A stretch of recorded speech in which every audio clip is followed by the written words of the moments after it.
ಆರಾಮಾಗಿ ಬದುಕು. ಚಪ್ಪಾಳೆ ತಡಬೇಕು ಜೋರಾಗಿ ಬೋಲೆ ಯೇಸು ಮಸೀಹ್ ಕಿ ಹಲ್ಲೆಲೂಯಾ. ಶಕ್ಕಯ್ಯ, ನಾನು ನಿನ್ನ ಮನೆಗೆ ಬಂದಿದ್ದೆ ಸಂತೋಷದಿಂದ ಯೇಸು ಸ್ವಾಮಿ ಮನೆಗೆ ಕರ್ಕೊಂಡು ಹೋಗ್ತೇನೆ. ಯೇಸು ಸ್ವಾಮಿ ಮಾತು ಕೇಳ ಆ ಮನೆಗೆ ರಕ್ಷಣೆ ಆಗದಾಗಿಲ್ಲ, ಮಾತಾಡ್ತಾರೆ ಆಗದಾಗಿಲ್ಲ. ಹಾ ಇದು ಆಗದಾಗಿಲ್ಲ, ಆಗದಾಗಿಲ್ಲ, ಆಗದಾಗಿಲ್ಲ.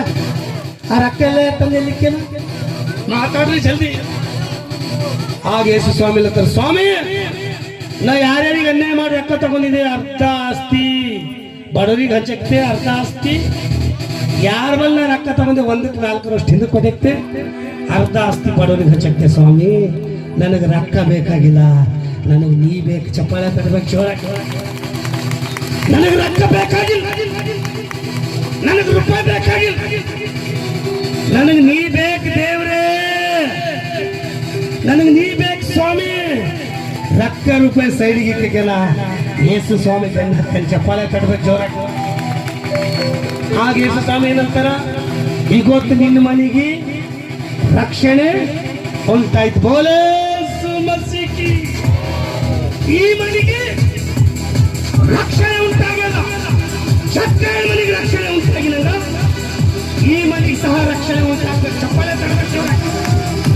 ನಿನ್ನ ಮನೆಗೆ ರಕ್ಷಣೆ ಆಗ್ಬೇಕಾದ್ರ ನಿನ್ನ ಮನೆಗೆ ಯೇಸು ಕ್ರಿಸ್ತ ಬರಬೇಕು, ನಿನ್ನ ಮನೆಗೆ ಯೇಸು ಸ್ವಾಮಿ ಇರಬೇಕು.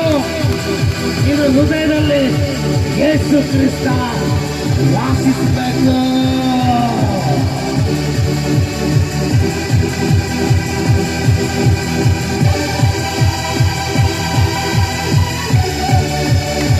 ನಿನ್ನ ಮನೆಯಲ್ಲಿ ಯೇಸು ಸ್ವಾಮಿ ಹಂಚಿಡಬೇಕು.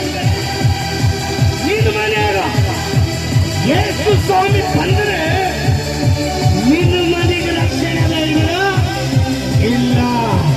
ಇವತ್ತು ನಾನೆಲ್ಲರೇನು ಹೇಳಬೇಕಪ್ಪ, ನನ್ನ ಮನೆಯಲ್ಲಿ ನನ್ನ ಮನದಾಗ ನನ್ನ ಮನೆಗೆ ಇರ್ಬೇಕು ಸ್ವಾಮಿ, ನನ್ನ ಮನದಾಗ ನೀ ಇರ್ಬೇಕಂತ. ಬೋಲೆ ಯೇಸು ಮಸೀಹ್ ಕಿ ಹಲ್ಲೆಲೂಯಾ. ನನ್ನ ಮನೆಗ ನೀ ಇರ್ಬೇಕಪ್ಪ. ಹಾಗೆ ಯೇಸು ಸ್ವಾಮಿ ಹೇಳ್ತಾರ, ಇವತ್ತು ಈ ಮನೆಗೆ ರಕ್ಷಣೆ